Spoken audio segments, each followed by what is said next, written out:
Faut-il s'attendre à une baisse de la consommation suite aux mesures d'économie présentées par le Premier ministre François Bayrou?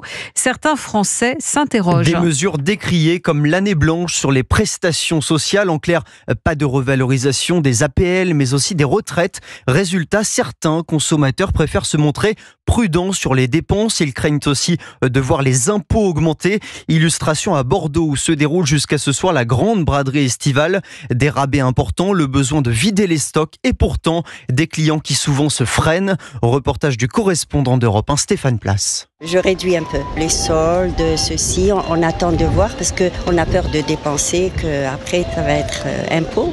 Prix cassé, grosse promo à l'occasion de la grande braderie de Bordeaux, mais la crainte de devoir passer à la caisse. Les mots du Premier ministre dans un coin de la tête, ce sont des consommateurs prudents qui regardent les étals et les vitrines. C'est sûr, oui, j'ai beaucoup moins dépensé avec ce que notre Premier ministre a annoncé. Ça augure pas quelque chose de bon. J'aurais aimé dépenser plus, mais on ne sait pas de quoi est fait demain. Donc il faut prévoir un peu. J'achète beaucoup moins. Il ferait mieux de diminuer un peu son salaire au lieu de s'en prendre aux retraités. Bruno Tripon, élu à la CCI, préside la commission commerce Bordeaux-Gironde. Les entreprises ne font pas d'investissement parce qu'aucune vision à long terme. Et le consommateur ne sait pas à quelle sauce il va être mangé, donc il ne consomme pas. On voit, il épargne actuellement. Même pendant les soldes. On a des politiques qui ne font pas leur job. Ils annoncent 40 milliards d'euros d'économies. Ces économies vont se concrétiser par une augmentation d'impôts. Donc aujourd'hui, le consommateur ne comprend plus rien. Des commerçants du centre-ville de Bordeaux qui rappellent que leur secteur est déjà fragilisé par la concurrence en ligne notamment et qu'ils représentent tout de même 50 000 emplois directs. Bordeaux, Stéphane Place, Europe 1.